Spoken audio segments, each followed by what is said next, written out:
pengulangan saja, pengulangan, tetapi memang belajar query adalah sama dengan belajar bahasa pemrograman yang lain, yaitu bahwa kita akan dihadapkan kepada sebuah kebiasaan. Ya. Maka sama dengan bahasa pemrograman, kita akan mahir itu kalau kita terbiasa. Jadi jangan takut teman-teman semua nanti masuk ke dunia programming, karena akan banyak bahasa pemrograman, saudara tidak mungkin menguasai semuanya. Ya. Kuasai saja yang menurut saudara cocok dengan karakter saudara, karena era sekarang semuanya sudah multi platform ya. Jadi tidak usah atau tidak perlu kita harus mengikuti tren ya. Tetapi kalau di dunia pemrograman, tren ini memang terjadi untuk semakin memudahkan orang itu membuat program, sehingga tidak harus melakukan penulisan kode-kode program yang banyak seperti zaman saya dulu mungkin. Ya. Nah, bahasa query atau structure query language adalah sebuah bahasa yang pada awalnya hanya digunakan khusus untuk mengelola data dalam atau dari sebuah kumpulan tabel atau database. Ya, semula. Tetapi kemudian bahasa ini semakin dikembangkan sehingga tidak hanya untuk melakukan pengolahan, tetapi justru mampu menciptakan atau menuliskan data bahkan tabel itu sendiri.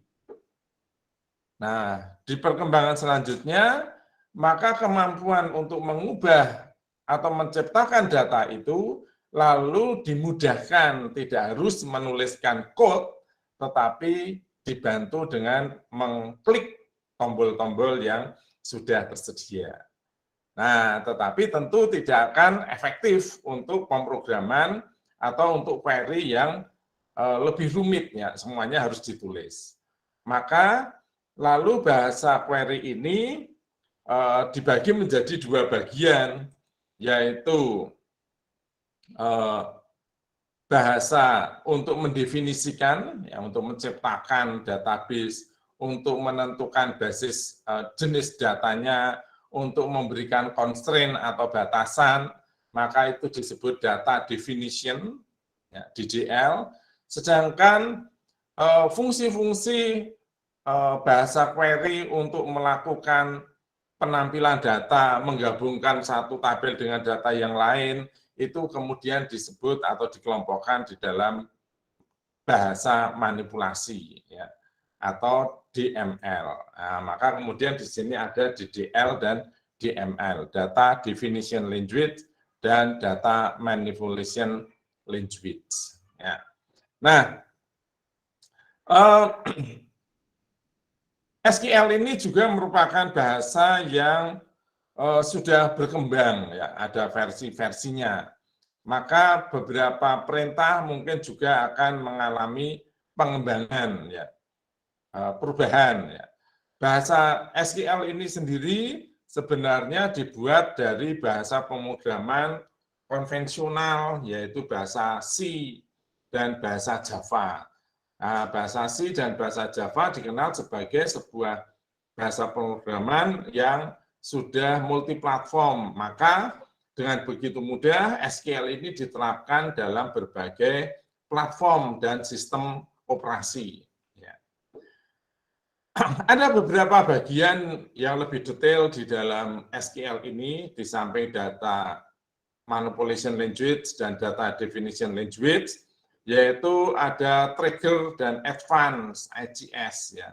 Bila yaitu satu fungsi untuk mendukung tindakan-tindakan otomatis yang dijalankan oleh DBMS bila ada satu perubahan, ya. Jadi ini sudah seperti bahasa pemrograman, ada trigger, data dirubah kalau ada masukan apa gitu, ya. Kemudian ada juga embedded and dynamic SQL yang memungkinkan untuk dipanggil ke dalam satu bahasa yang lain. Nah, karena bahasa induknya adalah bahasa C, bahasa Jawa, maka ini juga mudah digunakan. Orang sering mengatakan sebagai SQL injection. Ya. Lalu fungsi client server execution and remote database access. Nah, ini memungkinkan bahwa SQL ini lalu digunakan sebagai bahasa untuk mengelola sebuah server atau penyimpanan, ya. Sehingga bisa menciptakan komunikasi klien dan server. Nah, ini kelebihan atau yang saya katakan tadi, ini bukan lagi hanya satu bahasa untuk mengelola data, tetapi ini bahkan kalau sudah dia berfungsi sebagai sebuah pengelola server, nanti akan juga dilengkapi dengan sistem-sistem keamanan, ya, security. Kemudian juga diberikan fasilitas untuk mengelola transaksi. Saudara tahu, mungkin ingat pada awal-awal kita belajar database, sudah sedikit disinggung pentingnya sebuah transaksi yang bersifat atomik. Ya. Maka kalau tidak dikelola dengan baik, memungkinkan terjadi sebuah ketidakkonsistenan, ya, atau mungkin collision, tabrakan yang mengakibatkan stuck atau apa istilahnya, sistem tidak jalan, ya, hang. Orang mengatakan hang, padahal sebenarnya itu jalan tapi nggak jalan, jalan tapi nggak jalan, ya. Hang, deadlock, ada orang mengatakan deadlock. Deadlock itu sebenarnya nggak berhenti, ya, bekerja tapi nggak nyampe-nyampe, itu namanya deadlock, circular terus, ya. Jadi itu ada security-nya. Gitu, ya.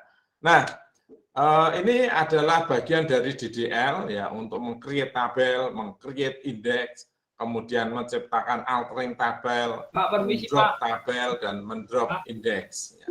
Ini beberapa ini perintah-perintah yang slide-nya jalan, ya? Tidak jalan Pak slide-nya Pak. Itu yang saya takutkan. Oh iya, betul, tidak jalan. Oke.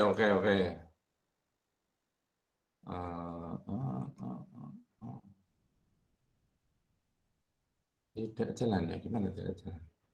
Bentar.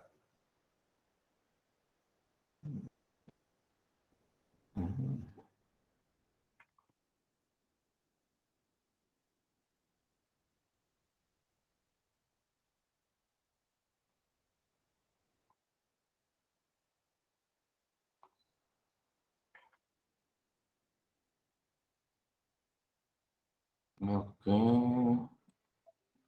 Tadi saya larinya kemana nih? Sini, ya.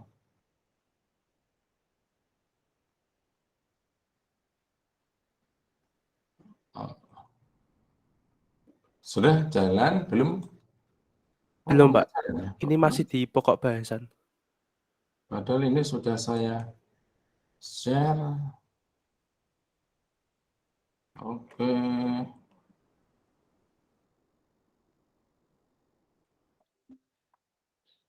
Ini udah berubah? Itu masih di overview, Pak. Overview, ya. Overview lagi. Sudah, Pak. Sudah bisa berubah. Overview lagi. Oke. Ya. Sekarang gimana, Pak, sekarang? Sekarang saya ke security, client server, transaction management. Geser lagi, Pak.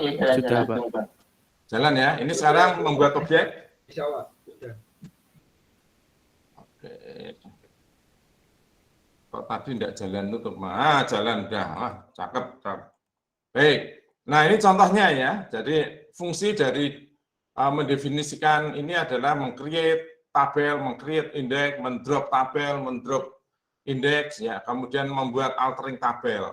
Nah, ini sudah seperti sebuah bahasa pemrograman sebenarnya.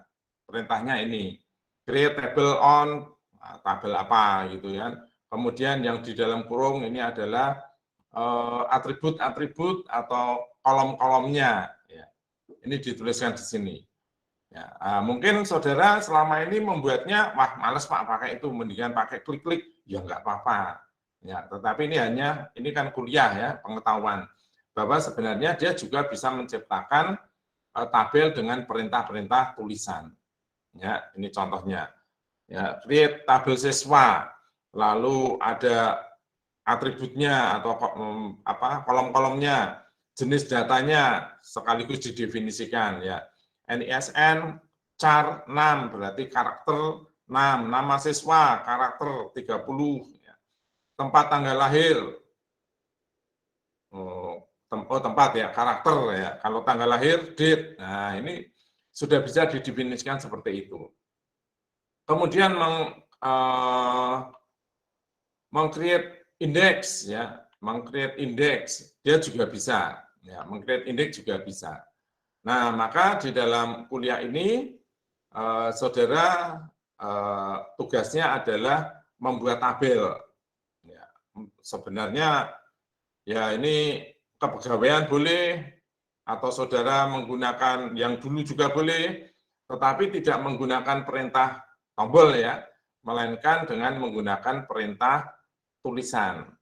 Nah, saudara nanti tuliskan skripnya, kemudian di capturean itu yang dikumpulkan, dimasukkan lewat assignment dalam bentuk PDF ya. Jadi di screenshot hasilnya, perintahnya seperti apa, hasilnya seperti apa, kemudian dimasukkan Word, lalu diubah menjadi PDF.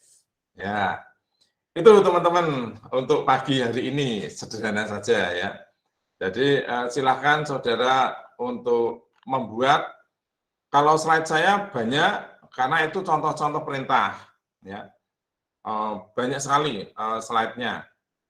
Tetapi saudara silakan saja, tidak harus semuanya dibahas ya. Ini karena hanya contoh perintah-perintahnya, saudara silakan untuk mencoba ya. Ini memang banyak banget ya. Tetapi tidak semuanya diperlukan tentunya, tidak semuanya harus digunakan. Itu saja mungkin teman-teman, kalau ada pertanyaan silakan.